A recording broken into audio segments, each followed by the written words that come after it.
les inconvénients. Donc, je m'arrête ici. Merci. Merci beaucoup, Annick et puis, là, j'ai très hâte d'entendre Frédéric Dejean de l'UQAM, l'Université du Québec à Montréal, qui lui va nous parler du cas, de Montréal et des églises et d'autres organismes qui ont travaillé auprès de réfugiés et de demandeurs d'asile, ou peut-être plus de demandeurs d'asile que de réfugiés. Donc, Frédéric, à toi. Donc, d'abord, bonjour à toutes et tous. Merci pour l'invitation. Donc, en effet, je vais vous partager quelques éléments issus d'un projet de recherche qui était financé par le biais du partenariat d'immigration et résilience en milieu urbain.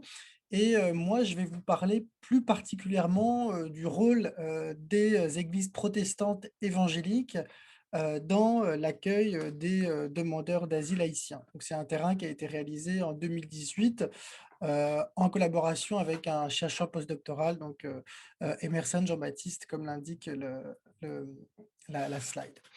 Alors, il se trouve qu'au cours de l'été 2017, l'actualité faisant, on a beaucoup mis l'accent sur l'arrivée de personnes d'origine haïtienne et de leur installation provisoire dans le stade olympique. Donc, il y a eu une espèce de ça a été très médiatisé parce que ça a un peu frappé les imaginaires, la présence de ces demandeurs d'asile dans le stade olympique.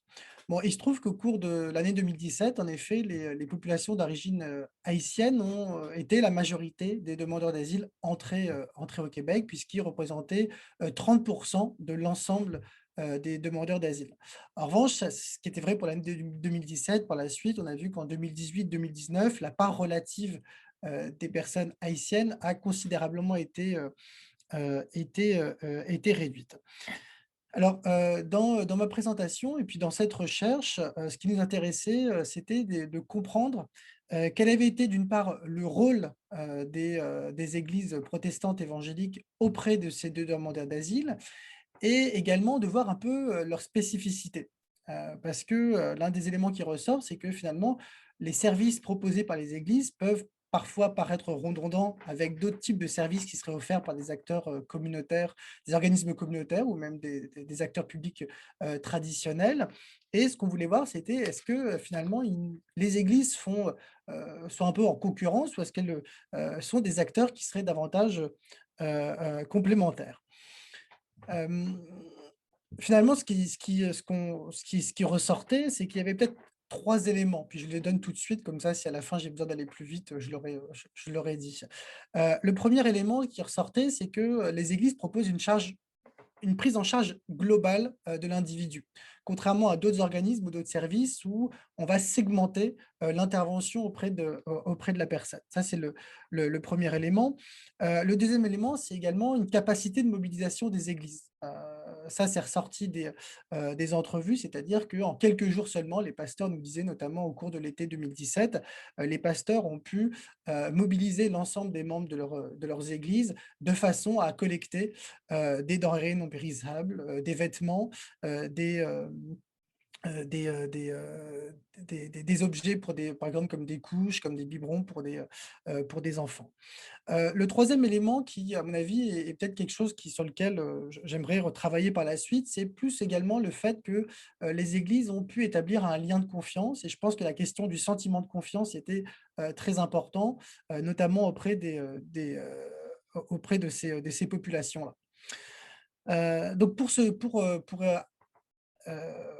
étudier, ces différents éléments, donc pour la recherche, on a mené une recherche de nature qualitative à partir d'entrevues semi-directives.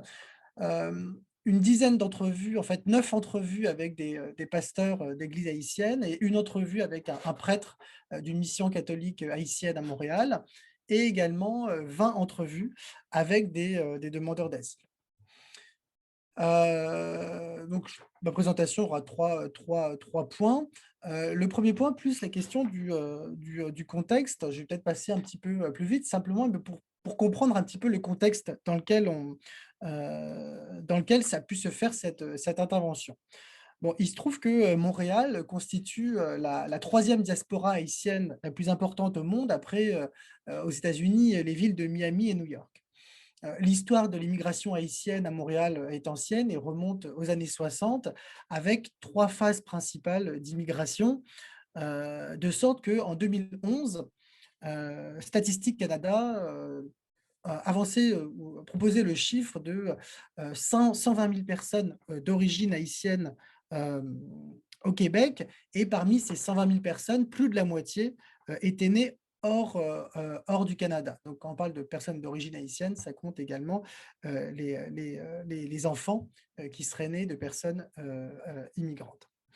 Par ailleurs, l'autre élément qui est important pour la recherche, c'est que la répartition géographique de cette population à l'échelle du Québec est fortement polarisée sur la région métropolitaine de Montréal, puisque 94% de ces personnes vivaient dans la région métropolitaine, notamment sur l'île de Montréal, avec des concentrations plus importantes dans des arrondissements comme Villeray, Saint-Michel-Parc-Extension, Saint-Léonard et l'arrondissement de Montréal-Nord.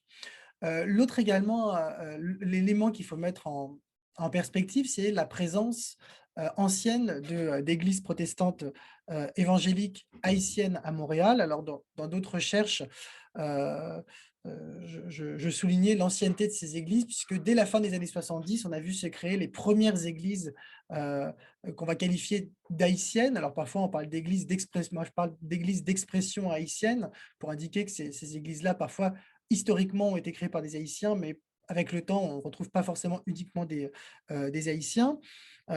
Au niveau de Montréal, on estime qu'on a environ 150 églises protestantes évangéliques haïtiennes, avec des concentrations donc, dans les arrondissements que j'ai cités tout à l'heure, notamment un arrondissement qui se détache, qui est celui de Montréal-Nord, puisque bon, à Montréal-Nord, on estime qu'il y a entre 40, alors c'est des estimations, parce que certaines églises étant totalement indépendantes, c'est très difficile de les rejoindre, mais c'est entre 40 et 50 églises protestantes évangéliques haïtiennes pour simplement l'arrondissement de Montréal-Nord. Donc, ça vous donne un petit peu une idée de l'importance de ces communautés religieuses. Deuxième élément, ça concerne davantage les trajectoires des demandeurs d'asile. Je vais aller très rapidement. Donc, dans la recherche, on a fait ressortir trois types de trajectoires. Des personnes qui ont choisi le Canada et qui sont directement arrivées d'Haïti, des personnes qui ont passé plusieurs années aux États-Unis suite au tremblement de terre de 2010, et une troisième catégorie de personnes qui, elles, ont vécu en Amérique latine, notamment au Brésil, et qui ensuite sont remontées jusqu'au Canada. Alors, cette troisième catégorie de personnes, on en a rencontré lors de nos entrevues, et c'est des personnes qui ont des profils particulièrement fragiles compte tenu de la difficulté des parcours et des épreuves qu'elles ont eu à traverser. Donc, probablement, vous en avez entendu parler, donc je ne vais pas m'attarder sur ce point. Peut-être, je rentre vraiment dans le vif du sujet, c'est la question des domaines d'intervention des églises. Alors, l'intervention des églises auprès des demandeurs d'asile n'a pas été ça n'a pas initié un mouvement au sens où les églises avaient déjà des dispositifs de soutien et d'accompagnement des personnes immigrantes. Donc, c'est quelque chose d'assez classique et bien documenté par la littérature scientifique, que ce soit en contexte européen ou en contexte états-unien ou même ici au Québec, où la recherche a montré que dans des églises dites ethniques, donc au Québec, des églises latino-américaines, africaines ou afro-caribéennes, les églises issues d'immigration, dans leur grande majorité, proposent de l'accompagnement pour les immigrants. Alors cet accompagnement, il prend trois formes. Donc c'est ce qu'on appelle les 3 R, donc expression qui a été proposée par Hirschman dans un texte de 2004. Donc ces 3 R, alors donc j'ai repris les termes anglais que j'ai traduits en français de façon à conserver les 3 R. C'est le refuge, la respectabilité et les ressources. Alors, la dimension refuge, c'est tout le soutien moral, le soutien émotionnel, le soutien psychologique dont l'individu a besoin lorsqu'il est en situation d'immigration. C'est valable je dirais des immigrants économiques et ça l'est d'autant plus dans le cas des demandeurs d'asile. Le deuxième R concerne la respectabilité. Alors la respectabilité, c'est plus au niveau de la reconnaissance que les gens vont recevoir et notamment le fait d'être, reconnu comme une personne ayant une certaine valeur, ayant une certaine compétence et étant digne de respect. Et dans les entrevues, ce qui ressortait, c'est que pour une partie des personnes, cette reconnaissance-là qu'ils ne trouvaient pas forcément au niveau de la société d'accueil, aller le trouver dans le regard ou dans le regard qu'on portait sur eux, dans le groupe religieux. Et enfin, le troisième R, c'est tout ce qui concerne les ressources, qui peuvent être des ressources, alors ça, c'est assez classique, des ressources à la fois, des ressources matérielles, donc ça peut être des vêtements, ça peut être des aliments, ça peut être également de l'argent, mais ça peut être également des ressources d'ordre, je dirais davantage, non matériel, comme de l'accompagnement pour des démarches administratives ou par exemple pour faire un CV. Hem, heu, Dans le cas des demandeurs d'asile, je souligne le rôle, la question de la mise en contact entre les églises et les demandeurs d'asile et je pense que ce point est important, pas simplement pour souligner comment est-ce que les gens sont en contact avec les églises, mais également pour mettre de l'avant un point dont j'ai parlé en introduction, qui est toute la question, de la relation de confiance. En effet, dans les entrevues qu'on a conduites et dans les discussions avec les pasteurs, il y a 3 modalités par lesquelles les demandeurs d'asile entrent en contact, avec des églises. Alors ça peut être à travers un ami, ça peut être également à travers un membre de la famille et ça peut être plus rarement, le fait du hasard. Donc, heu, en dehors de cette troisième modalité, la question de la social de la du lien, établi à travers un ami ou à travers un membre de la famille, permet d'indiquer, que la question du lien de confiance, est important puisque c'est quelqu'un à qui on a envers qui on a une certaine confiance qui nous, qui, qui fait connaître ou qui fait entrer en contact, le demandeur d'asile avec, l'Église.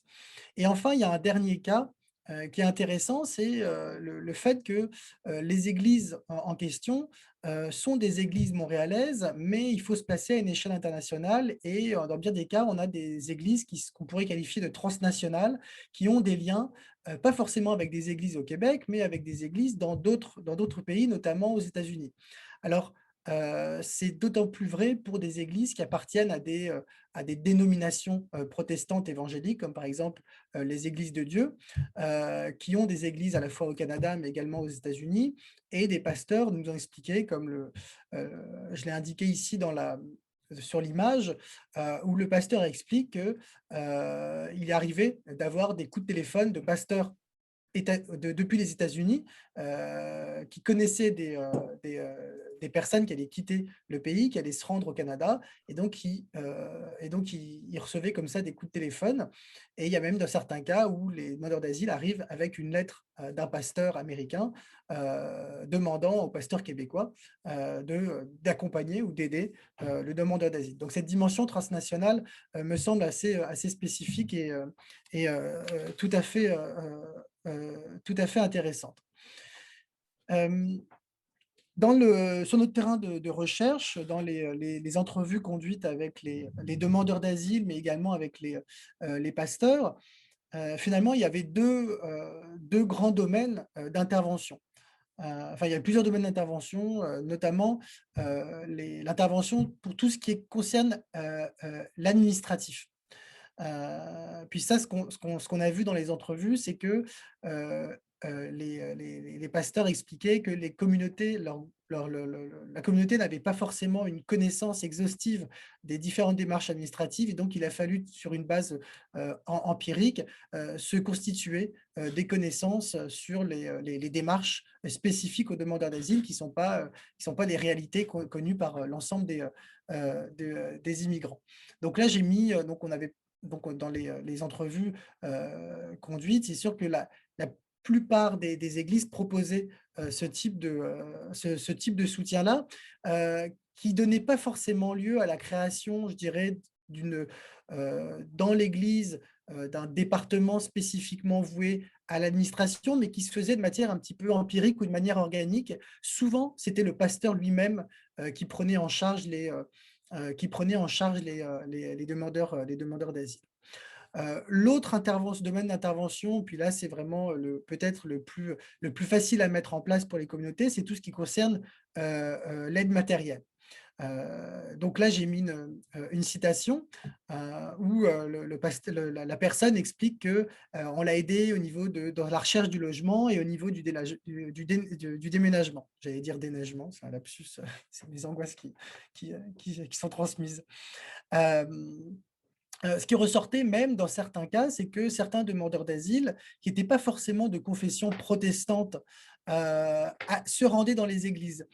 Donc, on a eu des cas de demandeurs d'asile de confession catholique qui expliquaient qu'en arrivant à Montréal, ils se sont tournés vers des églises protestantes parce que ils avaient entendu dire que les protestants évangéliques offraient davantage d'accompagnement, qu'il y a une mission catholique haïtienne à Montréal et ils n'en avaient pas forcément entendu parler. Le dernier élément que je voudrais souligner, c'est dans ma troisième section, c'est finalement cette exploration de l'Église comme espace de résilience. Donc là, je m'appuie sur le concept de résilience qui est ici bien connu, que j'associe à une autre notion qui est peut-être un petit peu moins connue, qui est celle de religious coping, que je l'ai laissé en anglais parce qu'en fait, il n'y a pas de traduction française pour l'expression, et même dans la littérature francophone, régulièrement, on va utiliser l'expression telle qu'elle. Alors, bon, la résilience, ça, c'est quelque chose qu'on connaît bien. En ce qui concerne cette notion de coping, donc on pourrait traduire en français, on pourrait dire cette capacité à faire face. Il y a des travaux, alors c'est surtout des travaux anglophones qui sont intéressés depuis les années 90, notamment dans des travaux en psychologie et puis en psychologie de la religion. Comment est-ce que la religion, dans certains cas, peut être un adjuvant mis au service qui permet aux individus de faire face à des situations difficiles. Alors, les deux termes parfois sont employés comme étant synonymes. Néanmoins, il y a une petite différence entre les deux, c'est que, comme je l'ai indiqué, le coping renvoie davantage à des expériences quotidiennes qui peuvent être vécues, tandis que la résilience va être davantage liée à un traumatisme.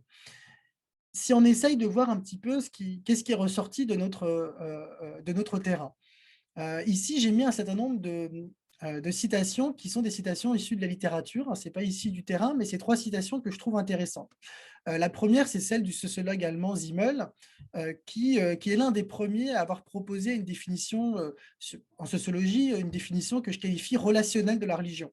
C'est-à-dire que finalement, pour Simmel, puis je trouve que c'est particulièrement intéressant pour notre terrain, la religion, c'est une façon particulière de créer du lien. Donc, ce n'est pas forcément une relation de verticalité, mais il y a aussi une relation d'horizontalité entre les individus. Et probablement que vous avez entendu, il y a souvent on donne cette étymologie du terme religion qui viendrait du verbe latin religare, signifiant relier. Bon, l'étymologie a été largement discutée par les linguistes, mais elle est tout de même intéressante, c'est que sur un plan sociologique, la religion, c'est ce qui crée du lien, et ce qui ressortait de notre terrain, c'est que c'est un lien qui est d'autant plus facilité que les gens partagent quelque chose en commun et partagent une foi commune. Et que dans les entrevues, je n'ai pas mis de citation ici, mais dans les textes qui ont été écrits, il y a plusieurs citations qui montrent que le lien est possible, le sentiment de confiance est facilité par le fait que les gens partagent partagent une même foi. Bon, c'est quelque chose d'assez bien connu. Max Weber, déjà à son époque, voyageant aux États-Unis, mettait l'accent sur cet élément-là. Le deuxième élément, c'est quelque chose qui me semble aussi, qui est fortement ressorti des entrevues avec qui ont été conduits, c'est l'idée que l'expérience du déplacement, l'expérience potentiellement traumatisante du déplacement va être mis en mots à partir d'un répertoire religieux. Donc c'est-à-dire pour les individus, ils vont raconter leur histoire à partir de ressources religieuses. Donc l'expérience qui a été vécue, devient une expérience de nature religieuse. Alors, on n'était pas très étonnés dans les entrevues, par exemple, les gens vont comparer, leur parcours migratoire aux pérégrinations du peuple hébreu dans le désert, à la sortie d'Égypte. Donc il y a toujours cette idée que l'expérience individuelle, va être amenée à quelque chose de plus général, mais vont proposer une lecture, religieuse. Puis ça, Frédéric, oui? excuse-moi, il faudrait conclure, Ah s'il bah, te j'ai plaît. presque fini. OK, Alors parfait. je vais Mm. arriver directement à ma conclusion. Donc, on a repéré 2 niveaux de résilience, hein, lors de la dans notre recherche, une résilience davantage sociale, mais également, un niveau qui est, spirituel. Là, je voudrais indiquer peut-être des pistes de recherche qui me semblent intéressantes et que, j'espère dans les années à venir pouvoir creuser. C'est, la question de l'arrimage entre l'intervention spirituelle et l'intervention psychosociale, notamment de la part des responsables religieux. Parce qu'en fait, la limite est très fine entre les 2 types d'intervention, et les responsables religieux eux-mêmes reconnaissent qu'ils ne sont pas toujours équipés pour répondre à certains besoins. 3e élément, c'est la capacité de mobilisation, ça j'en ai parlé. Et enfin, le 4e élément qui, à mon avis, est peut-être, le plus sujet à débat, c'est, tout ce qui concerne la légitimité ou la reconnaissance que reçoivent les organisations religieuses dans leurs interventions auprès des demandeurs d'asile ou des réfugiés, notamment au Québec, où la question de la laïcité est très forte. Puis là, je l'ai vu sur d'autres terrains, mais au niveau de la ville de Montréal, dans les arrondissements, il y a des arrondissements où on trouve où des fonctionnaires vont être très, très rétifs à l'idée de travailler avec des groupes religieux parce que dans leur perspective, ça serait contraire au principe de laïcité. Donc il y aurait beaucoup à dire sur la compréhension qu'ils ont de la laïcité ou de l'usage qu'ils en font, mais je pense que, ça, c'est vraiment un élément important, qui mériterait d'être creusé dans les années à venir. Et je m'arrête ici. Excellent. Merci beaucoup pour ce partage de résultats vraiment fascinants. Je sais que Mireille doit nous quitter, mais je me demande néanmoins si tu peux prendre une minute pour parler au sujet du commentaire de Jill. Tu as répondu dans le chat, mais ce que tu peux dire, et après, on te dit au revoir et on ouvrira les questions aux autres présentations. Et puis Frédéric, s'il te plaît, si tu peux enlever ta diapo, comme ça on peut se voir un peu mieux. Merci. Euh, Merci Damaris, merci Louisa, excuse-moi, et je suis vraiment désolée de devoir quitter. À la question de Jill, qui était plus un commentaire qu'une question, en fait, là, pour elle, elle nous disait, dans le fond, moi, ce qui me semble un enjeu encore, c'est la collaboration de la police avec l'Agence des services frontaliers. Bien évidemment, c'est ça l'enjeu. Et c'est là où les politiques municipales de sanctuaire au Canada sont vraiment un espèce de puzzle parce qu'elles ne peuvent absolument rien contre cette réalité. Les gouvernements municipaux ne sont pas les patrons et l'autorité, ils n'ont pas l'autorité sur les services de police. Donc, ce serait au gouvernement fédéral de mandater potentiellement à la